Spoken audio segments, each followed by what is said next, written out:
From the mysterious Gimghoul Castle in Chapel Hill to the curious spinning angel of Oakwood Cemetery, the Triangle area is full of eerie urban legends to tell around Halloween. I'm Amanda Lamb. In today's conversation, we're talking with WRAL Hidden History reporter Heather Leah to explore some of the most popular and chilling haunted places around Raleigh, Durham, and Chapel Hill, many of which you can visit or drive past if you want to give yourself a good scare. Heather, welcome to the program. Hey, thank you for having me. So happy to have you here to celebrate Halloween. So let's talk about the ghost living in the oldest marked grave in Wake County on NC Centennial campus. Yeah, so many people may not realize, but the oldest marked grave in Wake County, it sits on modern-day Centennial campus. It's behind the Spring Hill House, which is used as part of the campus today. But that house was originally part of a plantation that was owned by Theophilus Hunter. And his grave, which dates back, Theophilus Hunter Sr., and his grave dates back to 1798. Now, there are older graves, I'm sure, but this is the oldest marked grave. I gotcha. Okay. So when he died, he left the land behind to his son, and the Spring Hill House was built. But according to urban legends, and again, what you'll hear from people who work for Centennial Campus as part of the, overnight crew, they'll say that at night, the sensors inside the house are going off and signaling alarms. And so security always has to come check it out. And they've said that the sensors that go off are always the same ones, as if someone is walking down the stairs and out the back door of this old house. Wow. And so many people believe that that is Theophilus Hunter walking back out to his grave, which is in the backyard. Now, there is something eerie about that because not only is his grave back there, but historians discovered that there are possibly up to 26 people interred very close to his grave, and their graves are not marked. And so that land has not only his grave, the oldest known grave, but also these unmarked graves, and we're not exactly sure who's buried there. That's fascinating. Okay, so let's talk about another grave situation. Tell me about the spinning angel of Oakwood Cemetery. Well, this is a popular one. And again, these are urban legends that most of you have probably heard, but we're going to talk a little bit about the history behind them. So the spinning angel, I think, mostly became an urban legend because you can see her from the street. And it's very eerie. Even when I drive past her, you can see the silhouette of this angel. It's the grave marker of Etta Ratcliffe, and Etta was born in 1880 but died tragically and suddenly at the age of 38. And at night, the tall shadow and angelic outline peering through the trees can appear really eerie as seen from the dark roadway. And so people claim either that her lifelike eyes can be seen following them, especially if you go on Halloween. Others claim her entire head spins around 12 times at midnight on Halloween. So people do claim that they've seen the angel moving or looking at them. And the legend likely started because it's creepy and you can see it from the street. Wow. And there's an event for healing transitions called the Oakwood 24, which is happening on December 22nd, where you walk or run for 24 hours, and it's in Oakwood Cemetery. Oh, my gosh. So I'm going to have to pay attention to that. See if she looks at you. There you go. Okay, well, we will be back with more after the break. Welcome back to the WRAL Daily Download. So we're going to talk about one that I actually have a little insight into. This is the ghost of the Pine State Creamery. There was a man convicted as a serial killer in Raleigh in 1990. His name was John Williams Jr., and the women that he killed were believed to be sex workers, people that were dealing with addiction, people that were dealing, with mental health crises. And I went to his trial. And so now, according to what you've reported, there are some ghosts in this particular area where these women were found, these victims. Yes. And urban legends usually start with a tragic story, right? Dos Taquitos Zoco is no longer in that space in the Pine State Creamery, but for years they were. And they claimed the people who worked there, people who dined there, said that they were being haunted, and they believed it was by the ghosts of one of the women who employees said had died in the alleyway area. The business even had a sign on their door warning the patrons that there were paranormal experiences. Now, patrons and employees claimed what would happen to them is they would hear their names whispered to them. So somehow the ghost knew their name. They'd be cleaning up at night, cleaning up the bar, and they would hear their name being whispered in their ear. They also claimed that glasses would move by themselves or even fall to the floor and break. Some employees said that when they would go into the restroom, the lights would shut off while they were in there, and they would kind of get locked in and stuck. I will tell you, given that this is really based on a true and tragic story, a lot of paranormal investigators looked into this, and I did see a video done by one investigator where they tried to listen for voices on a recorder, and you can hear this eerie woman's voice. It was genuinely creepy. It gave me chills to hear it. So. Yeah, and this is modern history, obviously. This is not a long time ago. And what is there now? I'm not sure what's in that space now, but I can tell you it's at 410 Oakwood Avenue. And as of the time that I wrote this, which was a couple of years ago, the Milk Bar was in there. I believe that is still there. I do believe that is. So we should maybe circle back with them and see if they've had any experiences, although it's pretty loud in there. So I think it would be hard for them to know. So a lot of people talk about the ghost of Gimghoul Castle. That's on the UNC campus. Tell us about that one.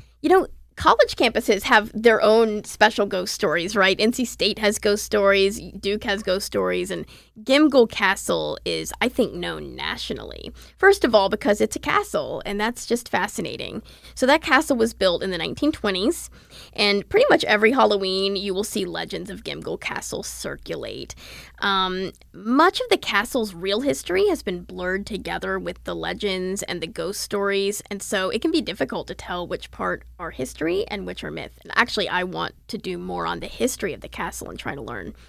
But Carolina students tell the tale of Peter Dromgoole, and you'll see it. They've got it on their website. They print about it in the Daily Tar Heel. Like, this is a very common story that students tell. He was a student who enrolled in 1833, and according to the old story, he fell in love with a woman called Miss Fanny, and he was forced to duel for her affections.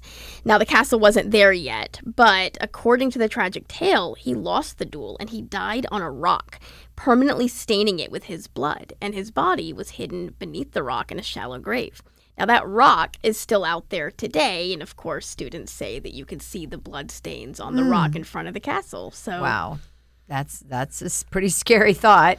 Now, there's also a cemetery that's in the middle of the woods at the Eno River, and there's been talk about some ghosts there. Tell me about that story. Yes. So we were just talking about ghost towns and remnants of ruins from, and we talked about yesterday's podcast. So this is a place where there are ruins of a community that once lived along the Eno River.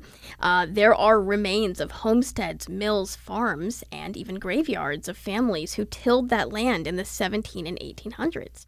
So the Cabelands is a section of the Eno River hiking trails. It's just off the trail where you will find dozens of graves. Now, only 12 of the graves bear official markers, but historians say the site holds 51. So again, we've got these unmarked graves, these people who don't have names attached to them anymore now that they're gone.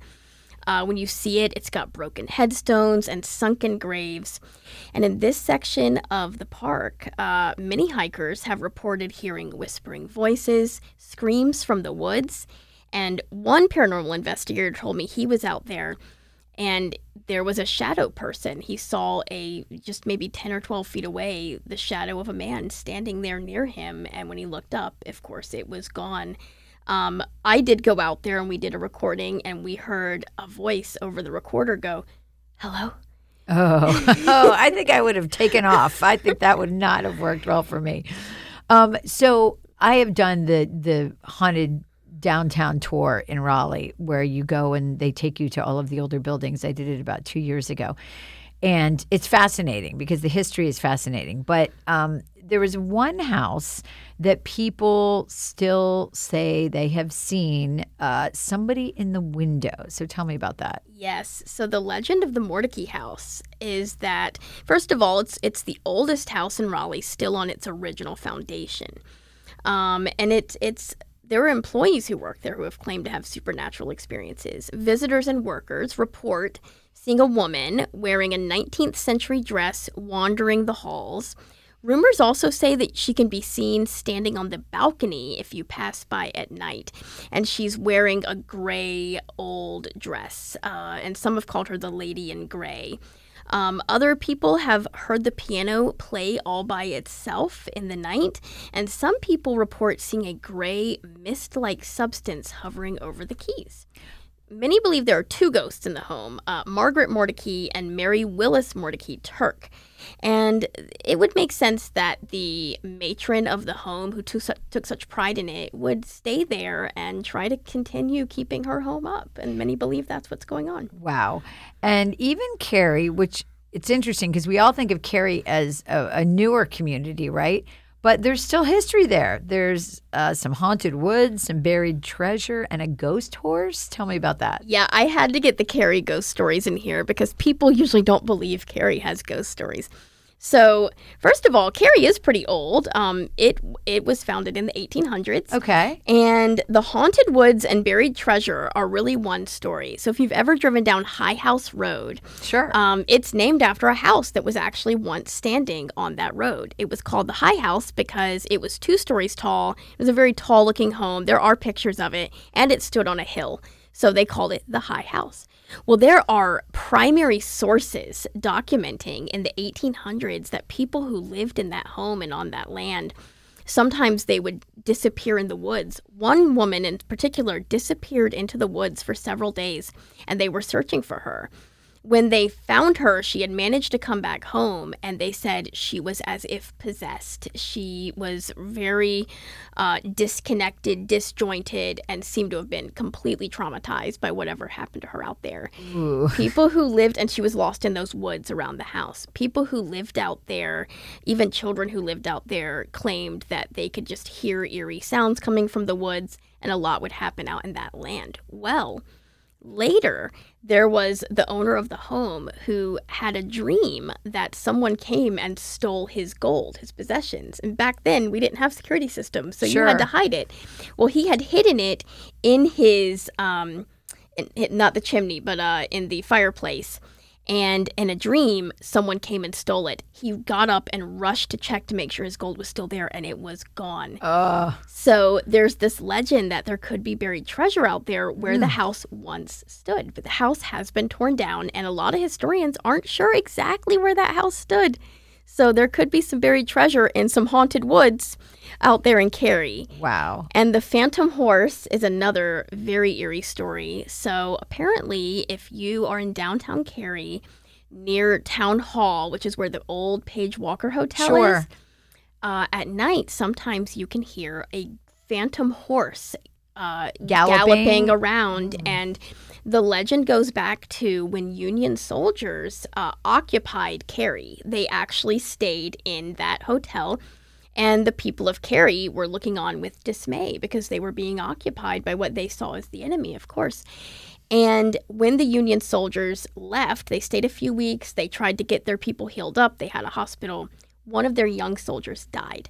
Well, when they went to ride back north, they couldn't find that soldier's horse. The horse seemed to have disappeared as the soldier died. So this is the ghost horse. This is the ghost of the horse. And decades later, there was a farmhand working on that land, and he claimed to hear all of his horses that were in the stable start to really snort and stomp and whinny and get scared.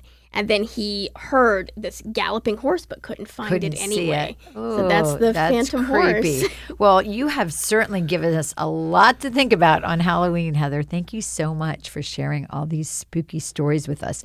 This has been the WRAL Daily Download, a production of WRAL News.